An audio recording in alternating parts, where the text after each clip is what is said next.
Bakit kaya hindi na masyadong nagsasama itong si VP Inday Sara Duterte at si Senadora Amy Marcos? Yan ang ating pag-uusapan sa videong ito. Pero bago ang lahat, mga kapolitika, huwag kalimutang kayo ay mag-like at mag-subscribe muna dito sa ating YouTube channel para kayo ay updated sa issue ng bansa at issue ng lipunan.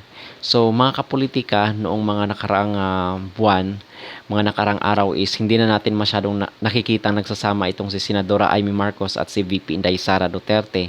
Kasi naalala ko dati is laging nagsasama ito na naglilibot sa ibang bansa, sa ibang sa ating bansa I mean.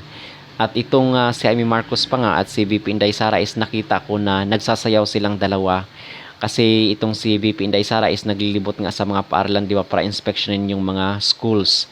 So nakita ko sila nagsasayaw silang dalawa kasi itong si Amy Marcos ang sabi niya kay VP Inday Sara is best friend forever niya daw itong si Inday Sara. Pero lately is hindi na natin sila nakitang nagsasama at hindi na rin nagpupunta ng Davao itong si Senadora Amy Marcos.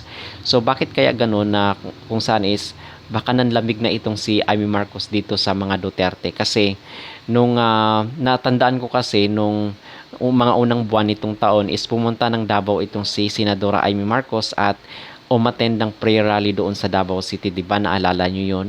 Na kung saan is binira ng mga Duterte itong kanyang kapatid na si Bongbong Marcos in front of her. So hindi natakot ang mga Duterte na ipamukha even though nasa harapan nila si Amy Marcos. At aminin man sa hindi ni Amy Marcos is siguro nasaktan rin siya dito sa mga sinabi ng mga Duterte na kung saan is na-involve sa ipinagbabawal na gamot yung kanyang kapatid. So siguro naisip-isip niya na hindi na siya a-attend dito sa mga prayer rally at lately is hindi na nga rin sumasama si Amy Marcos dito kay VP Inday Sara. At nung sa Cebu, naalala nyo na wala na rin si Amy Marcos, hindi rin siya umattend. At dito rin sa Tagum City, hindi na rin umattend si Amy Marcos.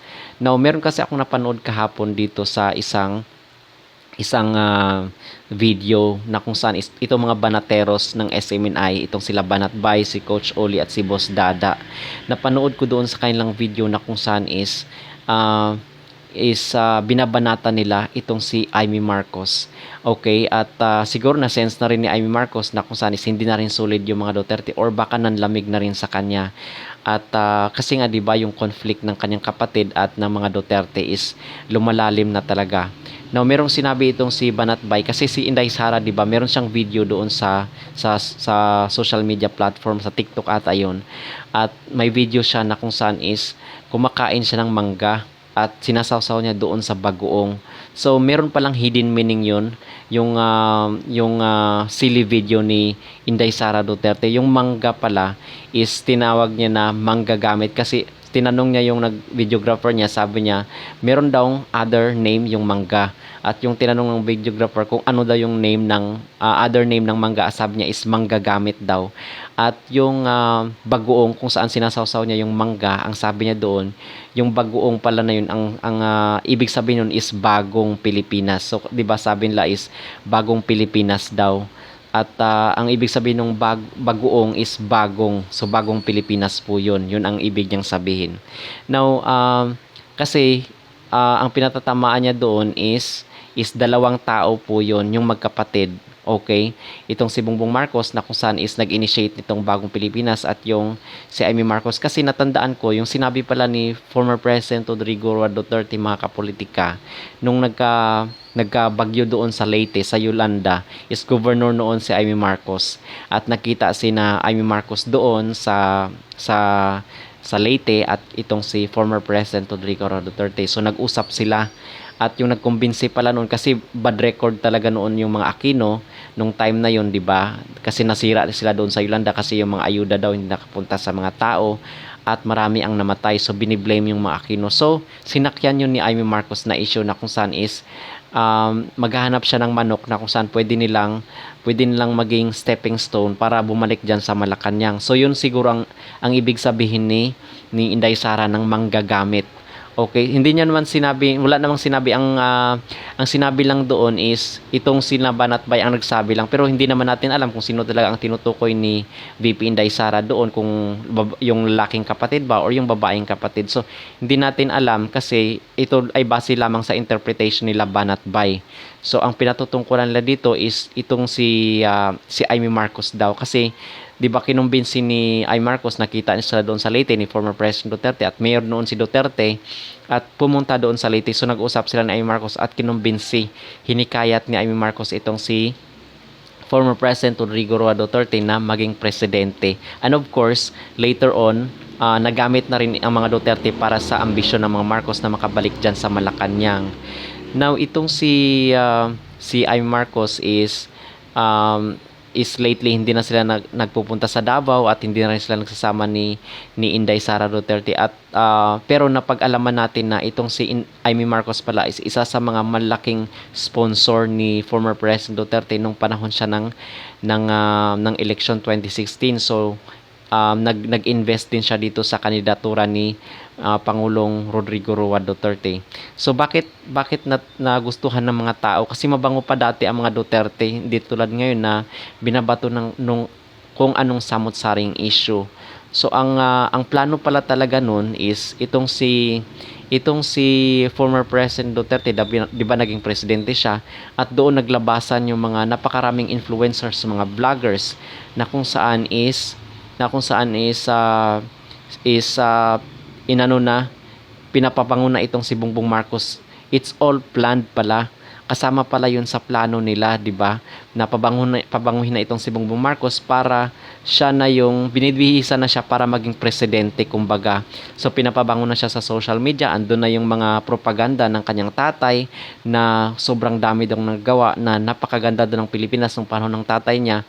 Hinalungkat yung mga old videos, pinapabango na, pinabihisa na itong si Bongbong Marcos para maging presidente.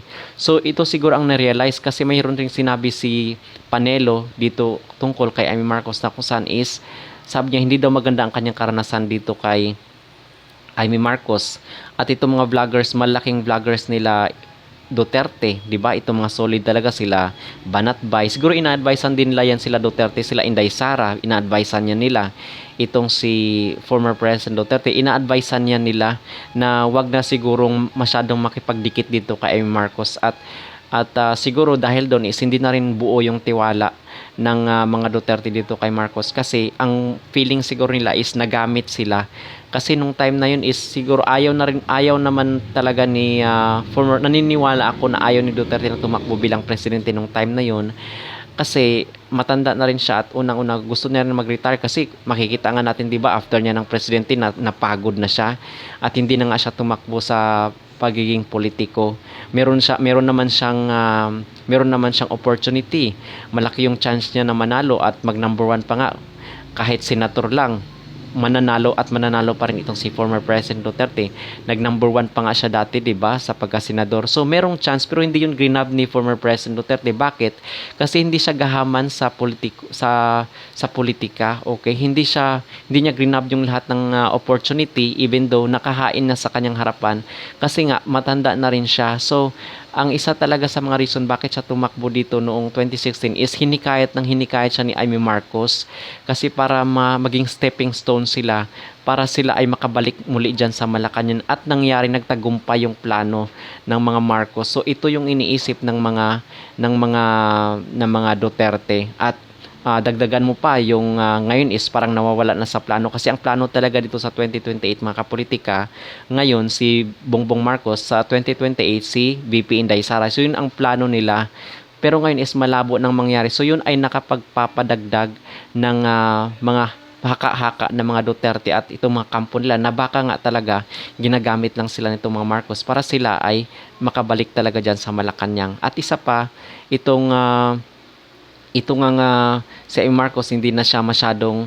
sumasabay kila VP Inday Sara kasi naapektuhan na rin siya na kung saan is inaaway na rin siya ng mga loyalistang Marcos. Okay, so yun lamang po ang ating diskusyon, ating opinion, ating masasabi.